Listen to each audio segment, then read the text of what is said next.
18 février 2021, après 7 mois de périple, Persévérance est rentrée dans l'histoire en s'inscrivant sur la courte liste des rovers ayant touché le sol martien. Après Sojourner, Spirit, Opportunity et Curiosity, il devrait permettre à la NASA de trancher si la planète rouge a abrité une quelconque forme de vie.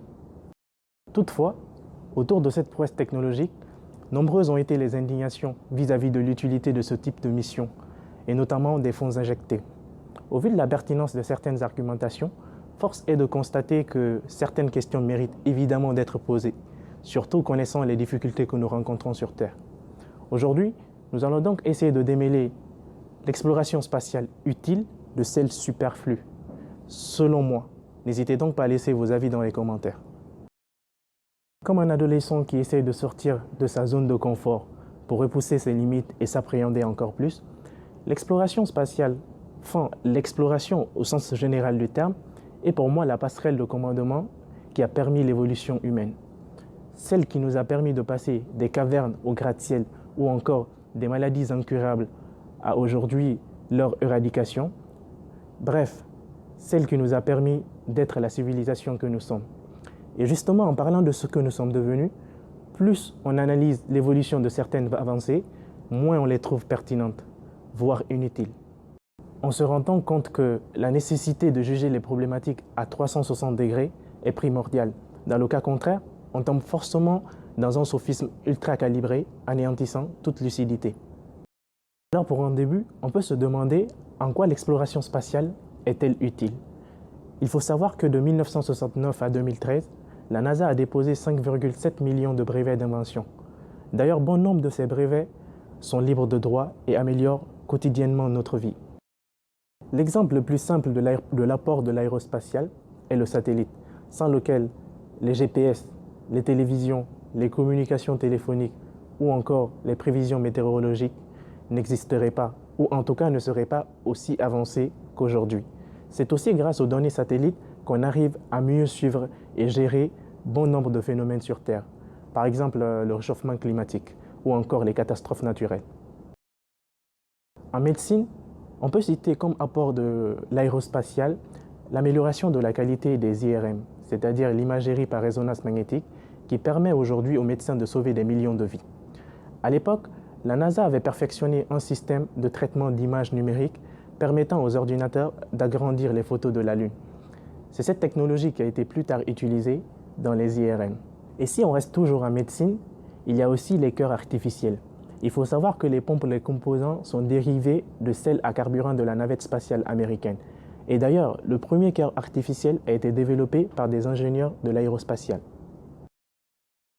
Au cœur des accidents, la couverture de survie doit également son succès à la mission Apollo.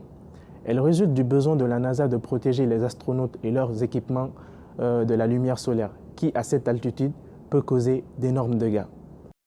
Bref, pour les plus curieux d'entre vous, vous pouvez retrouver sur le site de la NASA les différentes recherches menées dans l'ISS ainsi que les divers brevets d'invention tombés dans le domaine public. Un petit pas pour l'homme, un bond de géant pour l'humanité. La célèbre phrase de Neil Armstrong n'était évidemment pas dépourvue de sens. Maintenant que l'apport scientifique est clair, nous allons nous baser sur une argumentation qui revient souvent, le gaspillage économique. À ce niveau, il est important de retenir deux choses. Primo, il ne concerne qu'une petite portion de l'exploration spatiale. Deuxièmement, il est important de prendre du recul et relativiser par rapport aux finances. C'est-à-dire qu'il faut apprendre à les juger, non pas par rapport à une personne lambda comme moi qui se retrouve à découvert dès la vingtaine du mois, mais plutôt les juger à l'échelle étatique, où les budgets ont pour étalon le milliard. Si on prend par exemple la NASA, elle avait un budget en 2018 de 20,7 milliards de dollars.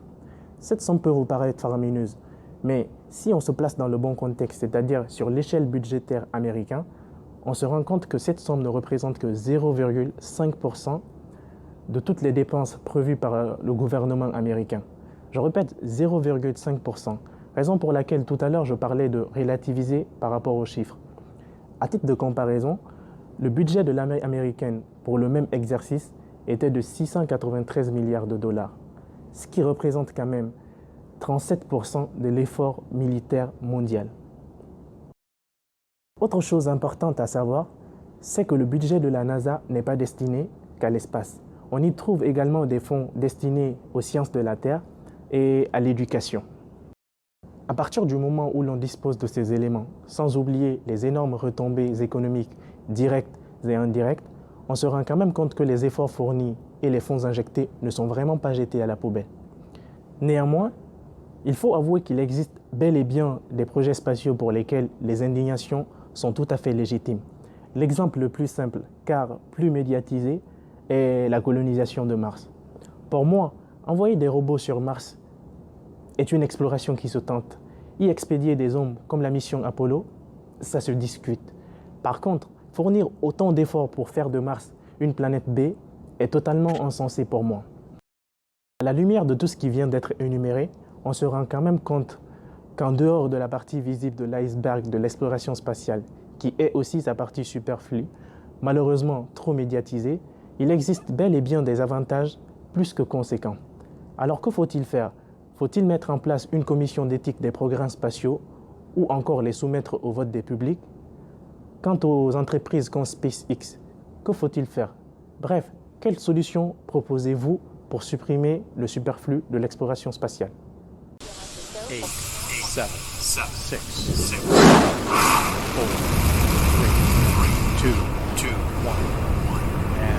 Liftoff of Space Shuttle Atlantis. Final visit against the vision of Hubble, the deepest renter of our universe.